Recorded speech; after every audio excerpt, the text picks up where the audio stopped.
आइए दोस्तों, में प्यार भरा नमस्कार करता हूँ।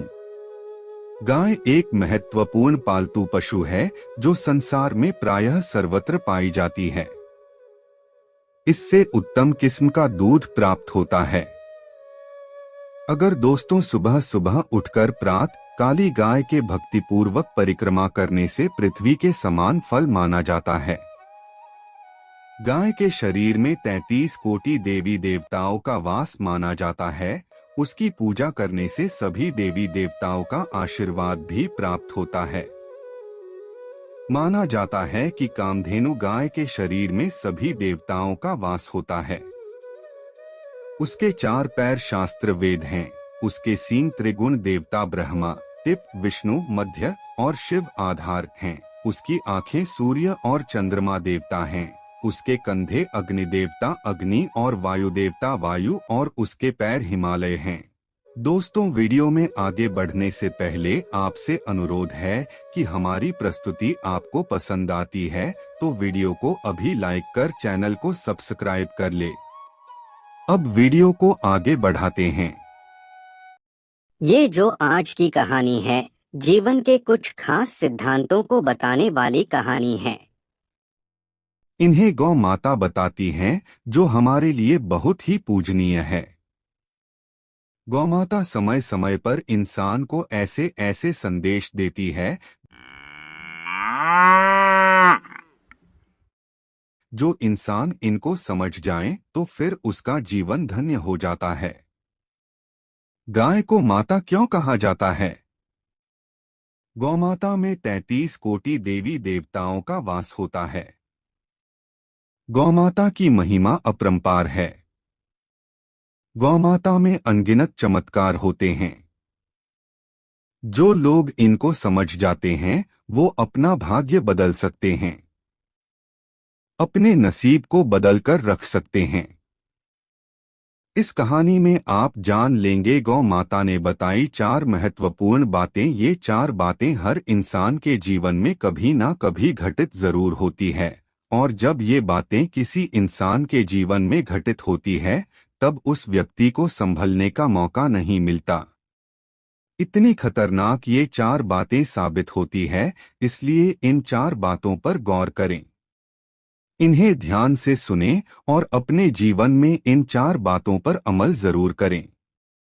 सुखी जीवन का सार बताने वाली ये कहानी है। बताने से पहले आपसे गुजारिश है कि वीडियो को पूरा अवश्य देखें, क्योंकि अधूरी जानकारी आधा अधूरा ज्ञान हमेशा घातक होता है। एक गांव में भोला नाम का एक व्यक्ति रहता था। भोला जमींदार लोगों की गायों को चारा कर लाया करता था। वो उन गायों को जंगल में चरा था और गवाली का जो पैसा मिलता उससे अपना चरित्र चलाता, अपने परिवार की देखभाल किया करता था। भोला का रोज का ये काम था। थोड़ी गायें अपनी और कुछ गाय जमींदार लोगों की थी। उनको जंगल में चराने ले जाता। बहुत ज्यादा पैसे तो नहीं मिलते थे, लेकिन जैसे तैसे उसका गुजारा हो जाता था।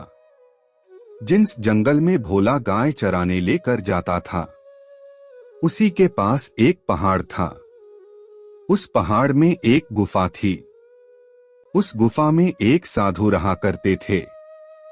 साधु के पास एक ऐसी चमत्कारी गाय थी जो रोज भोला की गायों में शामिल हो जाती और चरती। सभी गायों के साथ चारा पानी खाने के बाद जब भोला शाम के समय अपनी गायों को घर लेकर जाता तब रास्ते में वो गाय अलग रास्ता पकड़ लेती थी और अपने स्थान पर चली जाती थी। जब भोला सुबह के समय गायों को जंगल में चराने लेकर जाता था, जब वो गाय कहीं आधे रास्ते में उन गायों में शामिल हो जाती थी, ज्यादा गायें होने के कारण भोला को पता नहीं चलता था। एक दिन भोला जंगल में अपनी गायों को संभाल रहा था। तब उसने गायों की गिनती की। उसने देखा कि एक गाय उनमें ज्यादा है। भोला ने सोचा कि मुझे जो पैसे मिलते हैं वो 99 गायों को चराने के मिलते हैं और यहाँ पर गए गिनती में 100 आ रही है। भोला शाम को लौटने के बाद जिन लोगों की गाय थी उनके पास गया और उनसे कहने लगा कि मुझे जो पैसे मिलते हैं वो 99 गायों के मिलते हैं, लेकिन मैं जो चरा कर लाता हूँ वो पूरी 100 गायें हैं। भोला की इस बात को सुनने के बाद सभी जमींदार लोग कहने लगे कि भोले, तुम हिसाब में कच्चे हो। हमने जो गायें तुम्हें चढ़ाने के लिए दे रखी है, उन्हीं गायों का पैसा हम तुम्हें देते हैं, ना कम ना ज्यादा। तब भोला ने फिर से गायों की गिनती कर ली। अब उसके पास वही 99 गई थी। अब भोला सोचने लगा कि जब जंगल में मैंने गिनती की थी उस वक्त पूरी 100 गायें थीं, लेकिन यहाँ पर 99 कैसे हो गई। भोला ने सोचा हो सकता है किसी और की गाय आई हो। भोला दूसरे दिन फिर से गायों को लेकर चला गया। तभी रास्ते से वहीं साधु की गाय इन गायों में शामिल हो गई। भोला ने जंगल में जाकर फिर से गायों की गिनती की। भोला को पूरी 100 गायें मिली। भोला अब अचंभे में पड़ गया। फिर शाम के समय गांव में वापस पहुंचकर उसने गायों की गिनती कर ली। अब वहां पर उसे 99 गाय मिली। तब भोला ने सोचा कि किसी अन्य की गाय चरने आ जाती है, रास्ते में कहीं पर मेरी गायों में शामिल होकर चरने आती होगी। अब भोला तीसरे रोज एक अन्य व्यक्ति को अपने मित्र को साथ लेकर जंगल चला गया। उसने कहा कि शाम के समय तुम सभी गायों को घर वापस ले आना। मुझे किसी काम से जाना है तो मैं गायों को वापस गांव नहीं ले जा पाऊंगा।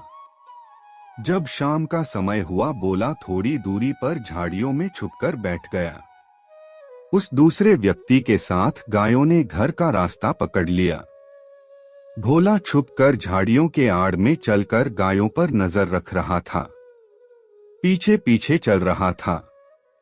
जब गायें आधे रास्ते पर आ गई तब भोला नहीं देखा कि झुंड में से एक गाय ने अलग रास्ता पकड़ लिया है, वो दूसरी दिशा में जा रही है। भोला चुपचाप उस गाय का पीछा करता चला गया कि देखे तो सही कि किसकी गाय है। भोला का मित्र उसकी सभी गायों को लेकर घर चला गया और भोला उस गाय का पीछा करता हुआ एक पहाड़ की कंदराओं में पहुंच गया। वो गाय उस पहाड़ की एक गुफा में चली गई। भोला भी उस गाय के पीछे पीछे पहाड़ की कंदरा में उस गुफा में घुस गया। वहां छुपकर वो देखने लगा। उसने देखा कि वहां पर एक साधु तपस्या में लीन हो बैठा था। वो साधना कर रहा था। उसके चेहरे पर बड़ा तेज था।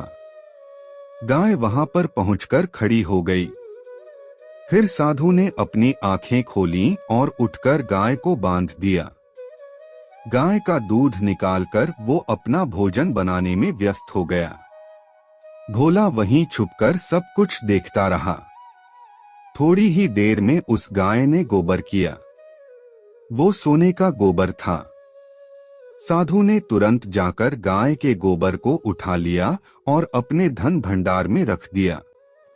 भोला इस सारी घटना को चुपकर देख रहा था। उसे अपनी आंखों पर विश्वास नहीं हो रहा था। भोला उस गाय के पास चला गया और गाय से बोला कि गाय माता, मैं एक निर्धन वाला हूँ। दिन भर 99 गायों को चलाता हूँ। आप भी उसी में आ जाती हो, लेकिन गायों को चराने से पर्याप्त धन नहीं मिलता जिससे कि मैं अपने परिवार का अच्छे से लालन पालन कर सकूं। तब वो गौमाता भोला से कहने लगी कि मैंने तुम्हें देखा है, तुम गायों को बड़े प्रेम से रखते हो, उन्हें कभी मारते दूता करते नहीं हो। मैं थोड़ी देर में गोबर करने वाली हूँ, उस गोबर को उठाकर तुम अपने घर ले जाना। तब भोले ने कहा कि गौमाता, गोबर से क्या होगा? 99 गाय मेरे पास होती है और वो रोज गोबर करती है। गोबर से मैं धनी कैसे बन सकता हूँ? तब गौमाता बोली कि एक वाले मैं कोई साधारण गाय नहीं हूँ। मैं एक चमत्कारी गाय हूँ और मैं जो गोबर देती हूँ वो सोने का होता है। इसे राज ही रखना। इस बात को तुम अपने तक ही सीमित रखना, किसी और को मत बताना। तब भोला ने कहा कि ठीक है गौमाता। थोड़ी देर बाद गौमाता ने गोबर कर दिया। बोला उस गोबर को उठाकर अपने घर लेकर आ गया। घर पर पहुंचकर उसने देखा तो पूरा गोबर सोने का बना हुआ था। तब वो गाय बोला कि गायों में मिलकर रोज चरने आती और वहां दिन में एक बार गोबर किया करती। बोला उस गोबर को उठाकर अपने घर ले जाता। धीरे धीरे भोला धनी व्यक्ति बन गया। भोला के घर में अब किसी चीज की कमी नहीं थी। फिर भोले ने सभी गायों को चराना भी बंद कर दिया। अब वो गाय रोज भोला के घर आती और थोड़ा गोबर देकर चली जाती। भोला एक अमीर आदमी बन चुका था। उसके पास सभी सुख साधन मौजूद थे, लेकिन भोला अपनी पत्नी से उस राज को छुपा नहीं पाया। उसने अपने पत्नी को सारी बात बता डाली, क्योंकि वो दिमाग से भी बहुत भोला था। उसका नाम बोला था और वो दिमाग से और स्वभाव से भी बहुत बोला था।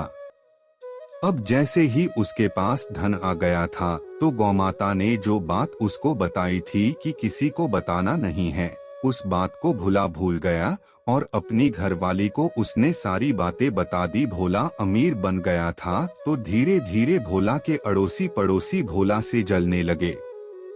वो सोचने लगे कि भोला इतना मंदबुद्धि है, फिर भी इतनी तरक्की कैसे कर रहा है।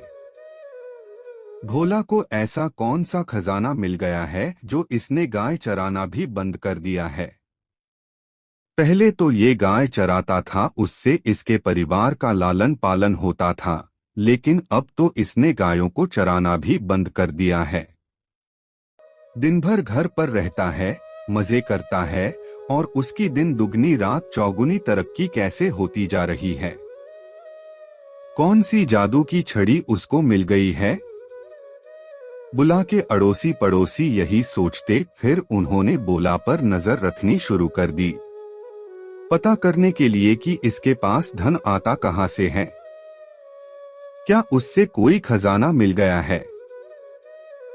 भोला के पड़ोसी उस पर दिन रात नजर रखने लगे। जब भोला रोज गौमाता की पूजा किया करता तब लोग उसको देखा करते थे। भोला जब भी भोजन करता तो सारे लोग उसको देखते हैं। भोला जब भी अपनी पत्नी के साथ रात को विश्राम करता तब भी लोग उसको देखा करते थे।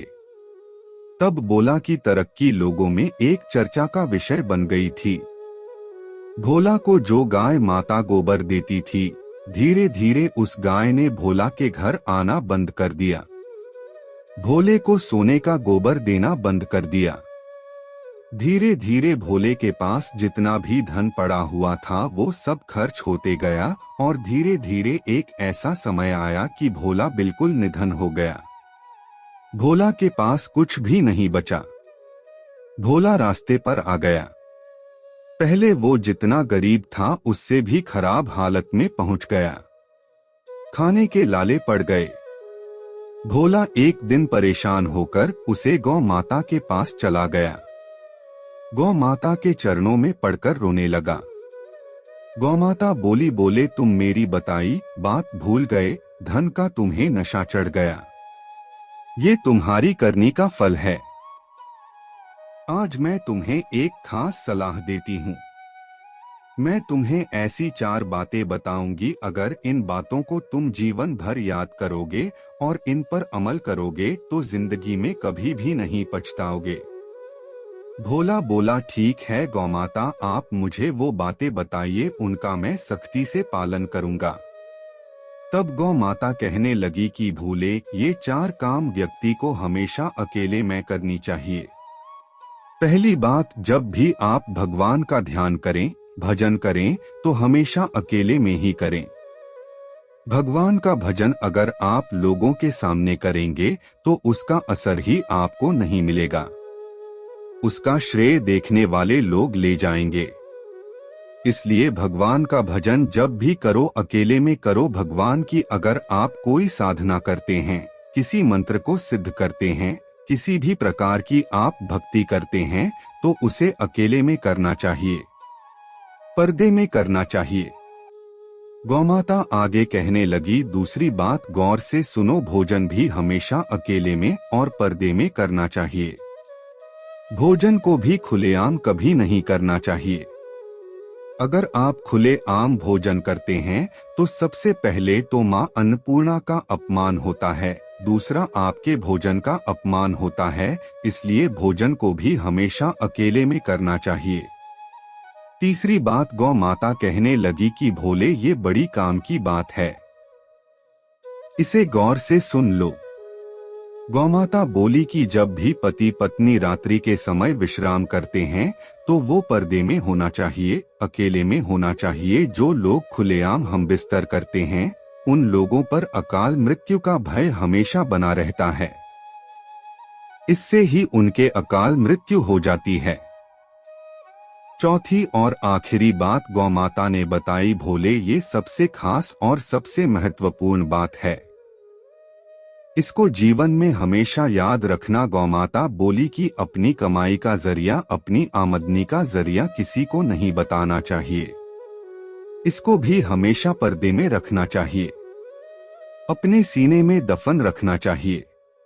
अगर आप अपनी कमाई का जरिया, अपनी आमदनी का जरिया अन्य किसी को बताते हैं तो एक दिन ऐसा आएगा कि आपकी कमाई का जरिया ही खत्म हो जाएगा, आपके हाथों से आपका कमाई का जरिया निकल ही जाएगा।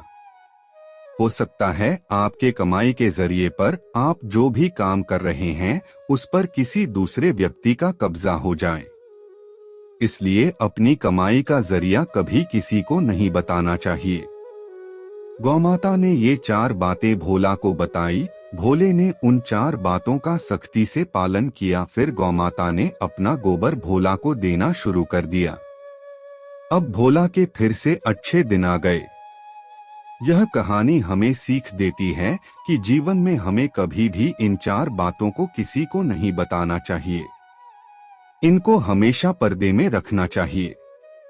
जो लोग इन 4 बातों को पर्दे में रखते हैं उन लोगों का कभी कोई अहित नहीं हो सकता। उम्मीद करते हैं आपको कहानी पसंद आई होगी।